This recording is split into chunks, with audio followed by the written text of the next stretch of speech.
Warahmatullahi wabarakatuh.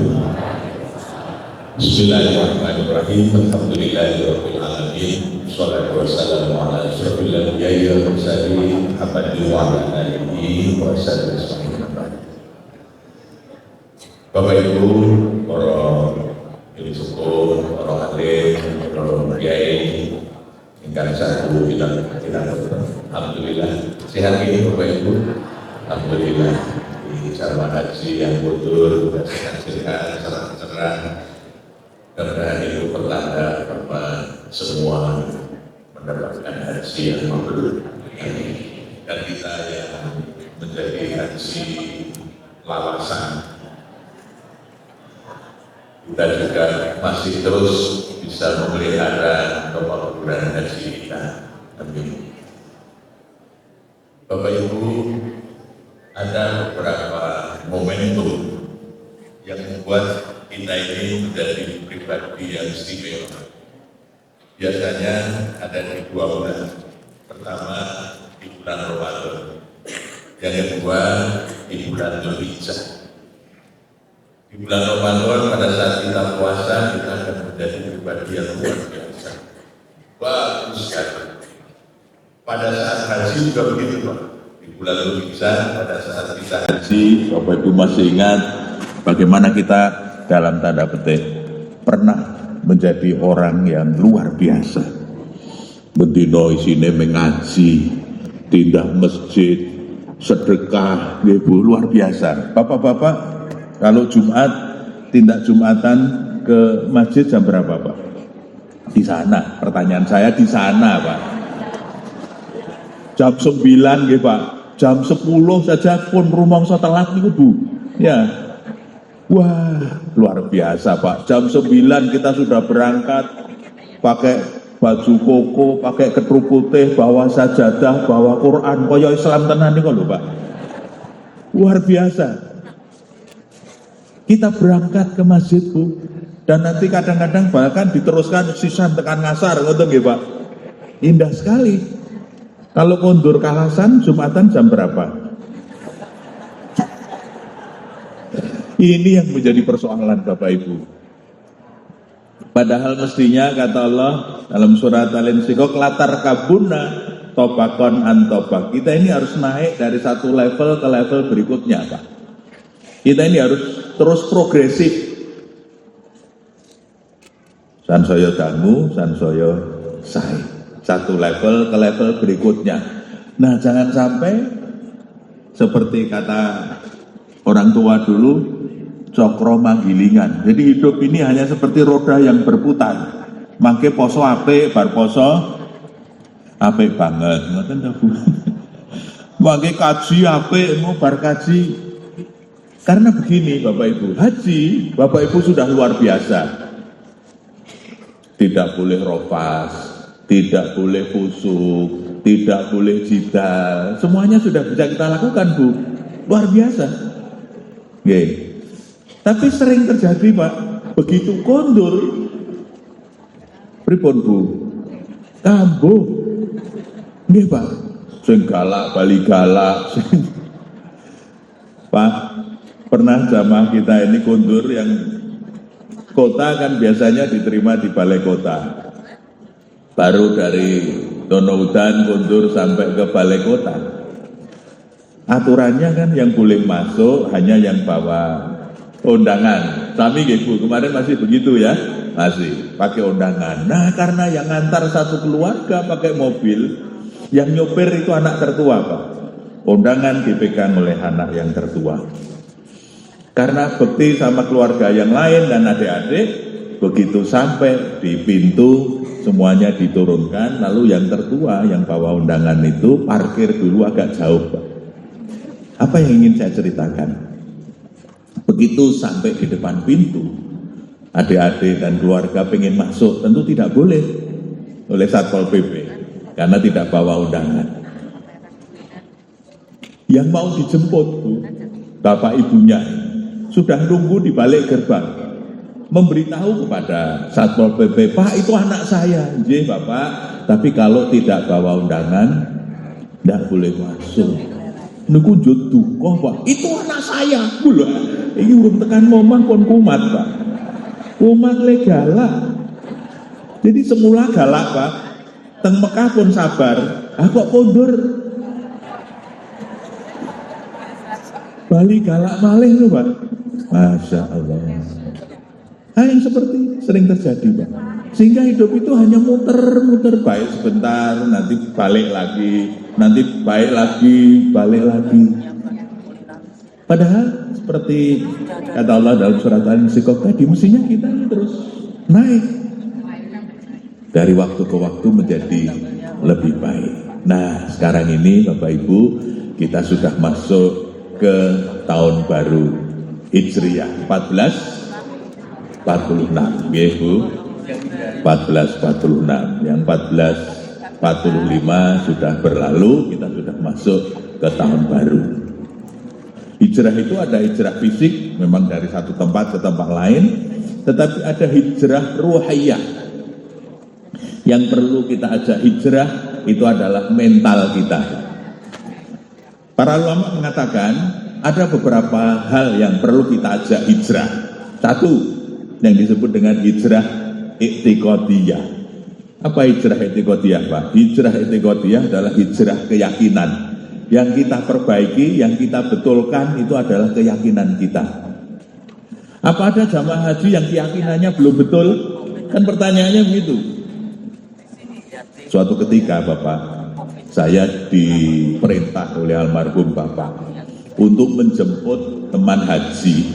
Saya menyebut beliau ini Pak D. Di Prambanan, beliau tokoh pendidikan. Waktu itu karena mau pengajian rombongan hajinya, jadi ini satu kloter dengan bapak saya. Metruk Pak D, siap Prambanan. Saya telepon Pak D, panggil kula ingkang dipun dawuhi mapak. Oh ya, engko anu ya Le metruk jam 8 karena acaranya jam 9, agak jauh. Jam 8 metruk neng ngarep warung, ngarep omah kae lho, Le. Kok dadak neng warung? Itu pertanyaan saya. Kok wonten warung toh, Pak D? Ora, iki soalnya dina Selasa. Ki aku jam 7 kudu wis metu saka omah, cobi Pak. Ahli pendidikan sudah haji.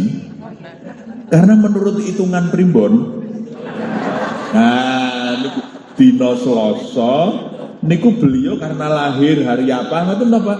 Ada hitungannya sehingga jam 7 itu untuk hari itu dia harus keluar dari rumah. Maka dari rumah jam 7 dia sudah keluar ke warung, Pak. Nunggu jemputan saya jam 8. Ini kurang gawean kok, Bu.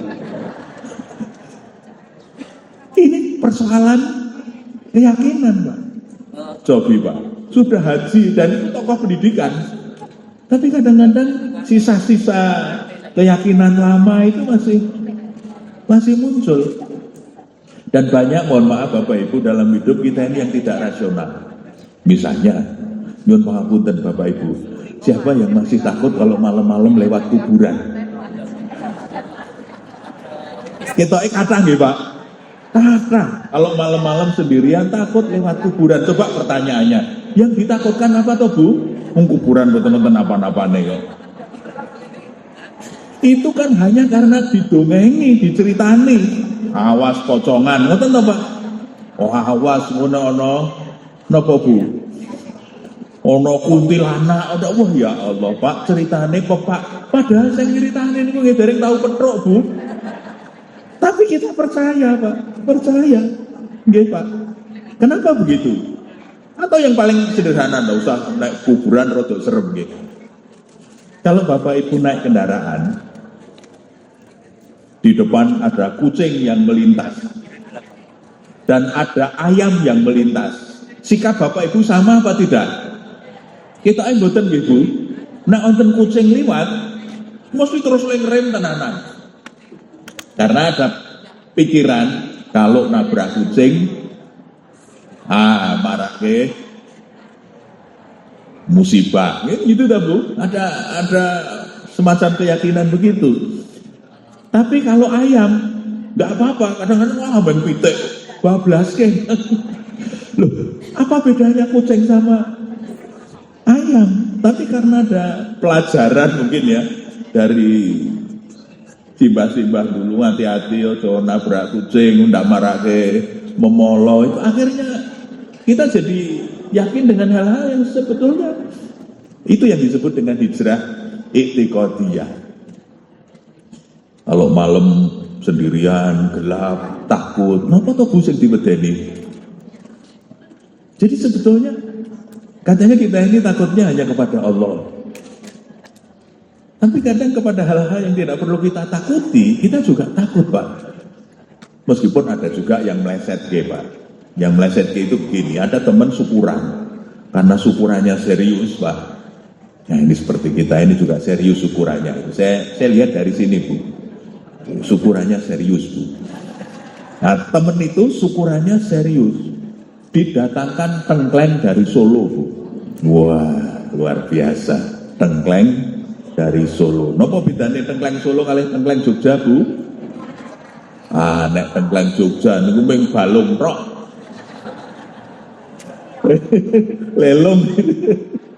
Wah, itu isinya cuma balung. Lalu tengkleng Solo, wah dagingnya top. Nah, itu dipesankan yang satu kuali itu. Nah, ada teman yang sudah operasi empedu, tensinya sering naik, keluar masuk rumah sakit, datang ke syukuran itu, Bu. Lalu teman mengatakan, acara pertama adalah ramah mamah. Ramah mamah, bukan ramah tamah, Bu, tapi ramah mamah. Silahkan menikmati hidangan yang telah disediakan. Pak, yang pertama kali naik mencari tengkleng itu teman saya yang sudah operasi empedu tadi, Pak. Wah, kok apa, Bu? Lidah, otak, wah semua sampai penuh itu, Pak. Sebagai sahabat tugas saya adalah tawasobil haq wa tawasobil sabr, dengan bijaksana. Saya matur, Kang, isih wani po. Pun halus toh, Bu? Isih wani po, Kang? Apa jawabnya, Bu? Loh, aku ki menglaksanakan pengajianmu. Kaget saya, Pak. Pengajian yang mana? Jare wong Islam ki wedine mung karo Gusti Allah. Nek isih wedi karo tengkleng ki tauhide urung apik, ngoten niku, Pak. Akidahnya belum baik, katanya begitu. Ya Allah. Ya ada juga yang ngeles begitu, Bu. Tapi maksudnya, yang saya maksud dengan hijrah i'tiqadiyah itu kita perbaiki akidah kita disesuaikan dengan tuntunan. Kalau kita haji, tawaf, kenapa mengelilingi Baitullah, mengelilingi Ka'bah? Karena senternya kan Allah, Bu. Maka hidup dasarnya, senternya, fondamennya adalah Allah Subhanahu wa Ta'ala. Kita ingin mendapatkan ridho Allah Subhanahu wa Ta'ala. Itu yang pertama. Yang kedua adalah hijrah fikriyah. Yang diajak hijrah bukan saja keyakinan, tapi juga pikiran, Pak. Pikiran itu sangat menentukan, Bu. Okay. Dalam bahasa psikologi kognitif ada semboyan you are what you think. Kamu akan menjadi seperti yang kamu pikirkan. Kalau pikiran kita negatif, Pak, maka banyak hal itu yang akan terjadi itu yang negatif, Pak. Tapi kalau pikiran kita positif, kalau dalam dunia bisnis orang sering menyebutnya sebagai growth mindset, punya mindset yang terus positif berkembang, maka kita akan semangat. Nah mudah-mudahan Bapak Ibu setelah kundur haji kita semakin semangat, positif, Pak. Kalau di Tanah Suci kita bisa khatam berulang-ulang, ketika kundur masih dilanjutkan, betul, Bu? Nggih, sithik-sithik nggih. Ketoke sithik-sithik dilanjutkan tapi sedikit-sedikit. Kenapa sedikit-sedikit? Kenapa tidak bisa banyak-banyak seperti kita waktu di Tanah Suci? Wong di Tanah Suci bisa kok, Pak. Nggih.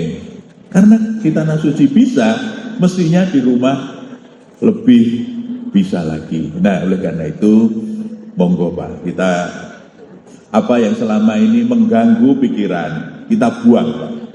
Misalnya ngapalke, kadang-kadang kan kita sudah wis tuwa, angel bisa ngapalke kan ngoten nggih, Yai.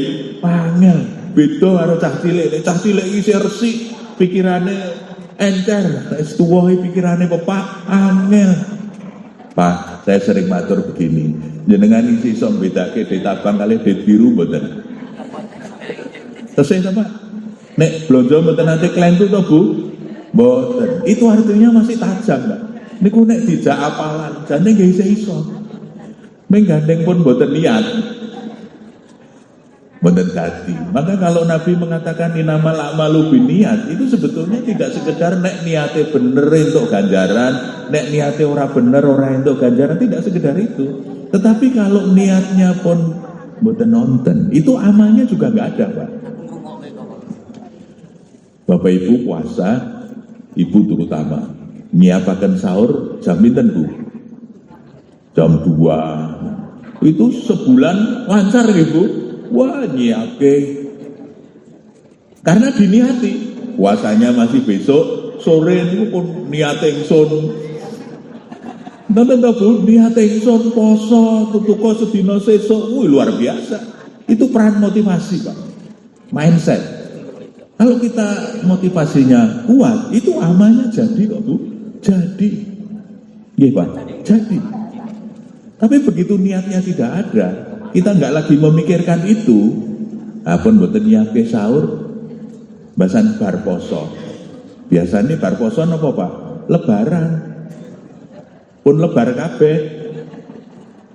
Ditangi jam 2. Pun lebar, nggih Pak. Karena kita sudah tidak punya niat lagi untuk bangun jam 2. Kalau punya niat bangun loh Pak, ya nek ngenteni bal-balan niku lho Pak. Jam 2 tangi. Kayak alarmnya bunyi. Nah, maka hijrah yang kedua adalah hijrah fikriyah. Cara berpikirnya mudah-mudahan semakin mendekati dengan tuntunan. Amin. Realitas objektif itu adalah realitas apa adanya, Pak. As it is. Ya, apa yang terjadi itulah namanya realitas objektif. Tetapi mau dirasakan nikmat atau dirasakan sebagai musibah, niku tergantung sing ngrasake, tergantung yang mempersepsi, tergantung yang memikirkannya.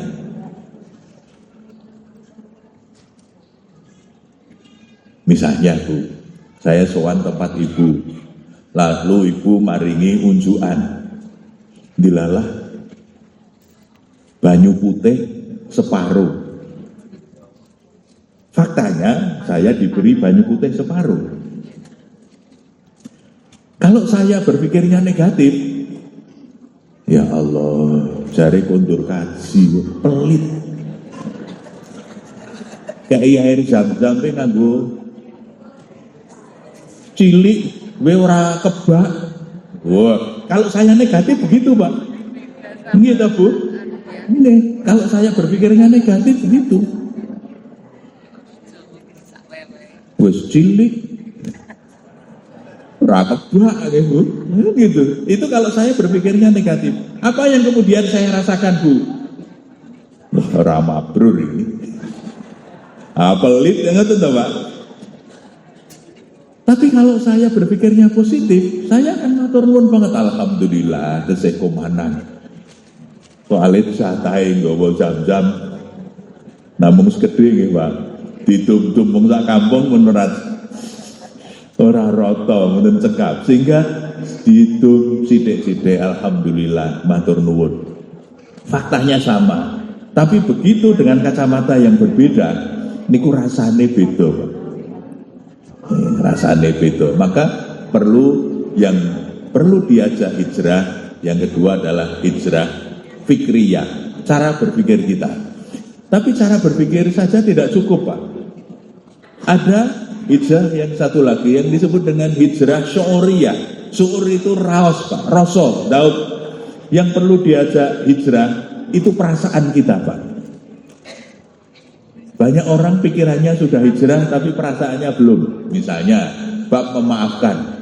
Nek jane iki wis tak ngapura Mas. Nek kok neng kene isih abot yo. Niku nggih Pak. Neng kene kok isih ganjel. Itu artinya di sini sudah nol tapi di sini belum nol Pak. Aku nek ketemu isih kaku. Itu artinya di kepala sudah nol tapi di perasaan belum nol Pak. Wis yo nol. ampun nol kok nek ketemu saya menggok. Itu artinya di perasaannya belum nol. Nah, maka diperlukan upaya niku mengharmonikan antara pikiran dan perasaan. Banyak orang yang pecah kongsi antara pikiran dan perasaan.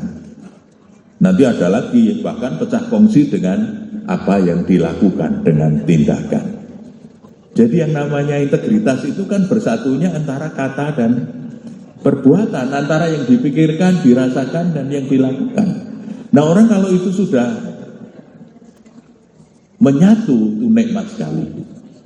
Nikmat sekali. Jadi hijrah syu'uriyah. Latihan. Poso niku apik mboten, Bu? Sae nggih. Sehat mboten, Bu? Sehat apa? Sehat. Puasa itu menyehatkan. Pertanyaan saya, nek kon milih dijak kanca kuliner kali dijak poso, kira-kira milih sing pundi, Pak? Ketoke milih dijak kuliner nggih, Pak.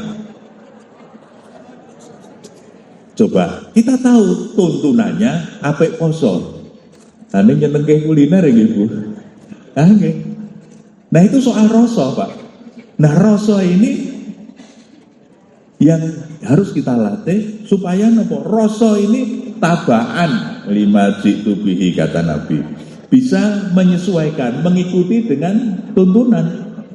Nek tuntunannya apik poso, nggih kudune seneng poso, ngoten to, Pak. Nek tuntunannya apik sedekah, kudune nggih sedekah. Jadi kadang antara yang dipikirkan, dirasakan dan dilakukan itu mboten cocok. Yang perlu kita beri sedekah banyak itu orang mampu atau orang yang tidak mampu? Tidak mampu toh, Pak? Oke, sepakat nggih, yang harus kita bantu banyak itu adalah orang yang tidak mampu. Pertanyaan kedua, nek wonten undangan manten, sing ngundang orang mampu kali sing ngundang orang tidak mampu, jenengan le nyemplungi gede sing pundi, Bu? Nggih, gede sing pundi? Ketoke gede sing mampu. Wah, enak ning kono kok ping sithik, ngoten ta, Bu? Iya, Pak. Ning mangke anggere sing kagungan kersa itu orang yang tidak mampu, kula sok krungu. Sakmene wae ya, Pak. Oh, sakmene wae itu. Oh, sakmene wae. Seolah-olah kalau pada orang yang tidak mampu sedikit itu tidak apa-apa. Dan ora kualik-walik ta, Pak. Padahal sebetulnya kalau orang yang sudah mampu niku mboten sah dicemplungi, mboten napa-napa, Pak. Tapi bagi orang yang tidak mampu le nyemplungi teng kandel, karena bagi beliau cemplungan amplop itu penting sekali, Pak. Karena pernah saya punya teman main waktu kecil yang profesinya sekarang menjadi penjaga parkir di pasar kota gede. Waktu itu mantenan, Pak. Kami diundang, saya datang dengan ibu. Wah, le mantu tenanan, Pak. Diperatap, porsinya apik, hidangannya lengkap. Saya nyambatin, wah luar biasa.